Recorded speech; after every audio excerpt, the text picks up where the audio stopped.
Now for our story.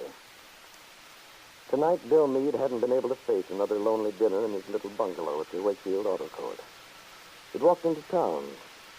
Passing by a small restaurant converted from an old railroad car, brightly lit and hopefully called the dining car, Bill caught the aroma of steak and onions. As he opened the door, went in out of the cold, clean air into the bright warmth and the confusion of noises, he was shocked for a moment out of his lonely abstraction, the worried thoughts which had been occupying his mind. A young soldier was standing by the cash register paying his check. He looked up automatically as Bill left the door slam behind him. Then a broad smile appeared on the soldier's face.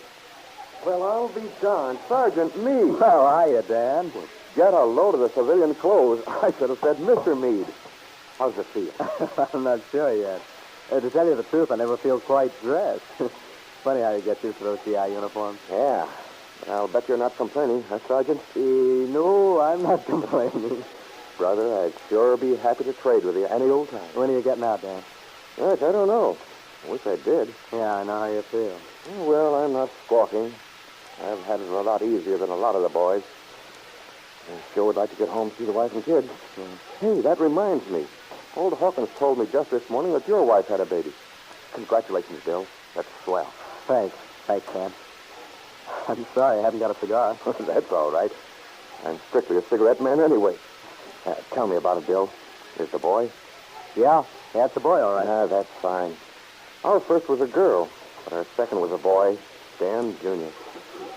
Sure was excited the night he was born. But I guess you didn't have to go through that sweating it out in the hospital corridor, did you? Didn't you tell me your wife's been out of town? She was in California. Boy, I'll bet you were glad to see her get off that train. I remember once that Punky, that's my wife, she went to Ohio to visit her sister. She was gone for just 3 weeks, and it seemed like 3 years. Now I haven't seen her for 6 months. Yeah, that's a long time. You look sort of tired, Bill. Civilian life getting you down? Oh, no, not especially. It's just that... Yeah, I know what you're going to say. It takes a while to get readjusted. And, of course, with your wife just back and kid and all. But believe me, brother, you're a lucky guy, no matter what. Yeah. Yeah, I know. I'm a lucky guy, all right. Then Dan left, after showing Bill a snapshot of his 2 babies and his pretty young wife. As he trudged back off to camp, he thought rather wistfully that some fellas didn't know when they were well off. Meanwhile, Bill Meade choked down a sandwich and a cup of coffee, paid his bill, and started off for home. Before he'd gone far, he realized his footsteps had carried him past David Bowman's house. He felt the need to talk to someone, get another, perhaps a wiser viewpoint regarding a decision he'd made. So, a short while later...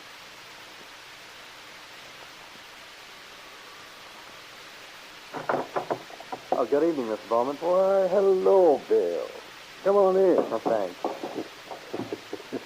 Well, speak of the devil. We were just talking about you. We? Oh, well, Mr. Bowman, if you have company, maybe I'd better not...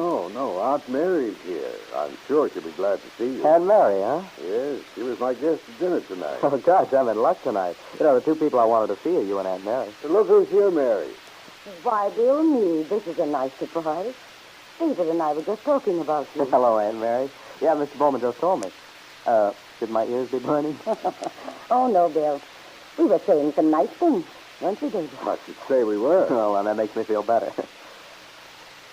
I was just on my way home from dinner, so I thought I'd stop by. I have something to ask you. Well, look here, if you 2 want to talk business or something personal, I'll just... Oh, no, Aunt Mary, no. As I told Mr. Bowman, I wanted to talk to you, too. See, I was thinking of dropping by the farm tomorrow, but, well, this is all the better. Here, sit over here, Bill. Oh, thanks.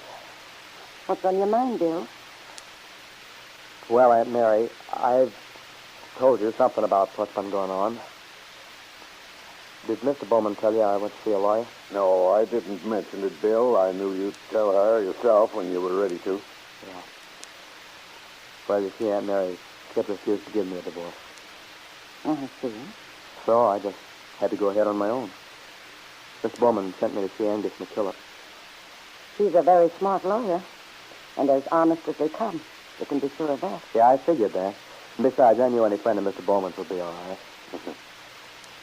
I'm hoping that when Kit realizes that I definitely want a divorce, or maybe she'll get it herself, I'd feel a lot better about it if she'd file a suit. You know how it is. Man hates to have to do it. Well, I think that's a very decent attitude, Bill. But on the other hand, if Kit won't file suit, I'll just have to go ahead. But what I wanted to talk to you two about is this. I got an awful jolt when I talked to Mr. McKillop. Huh? How do you mean? Well, I'd never thought about it much before. There were so many other things to settle. But, well, he asked me what I intended to do about the child. Well, Bill, that's very important. Have you decided what you're going to do about the baby? Yes, I have, Aunt Mary. I guess you people will both think I'm crazy, but I've decided I want that child. I want to bring him up myself.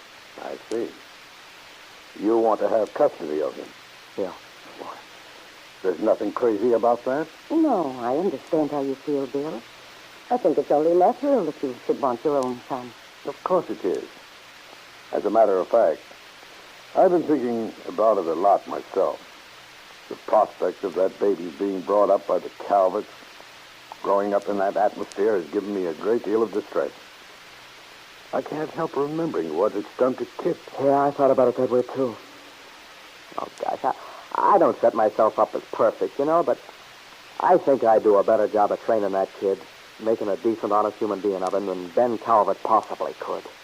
I suppose my attitude all through this thing would look pretty funny to anyone who didn't know the whole history.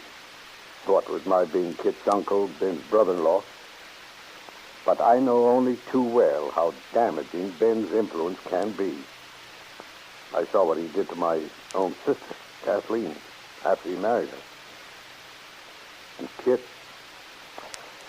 I'm not saying this out of any vindictiveness, but frankly, I feel that Kit is no fit mother for that child.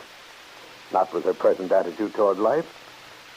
And as long as she remains under Ben's influence, it's very unlikely that she'll change. Yeah, I know. That's too bad, too. I'm very sorry for Kit. I even realize all that she's gone through. But just the same, it seems to me that the most important thing right now, well, about the only thing, is my boy's future. Why, Mary, you haven't said much.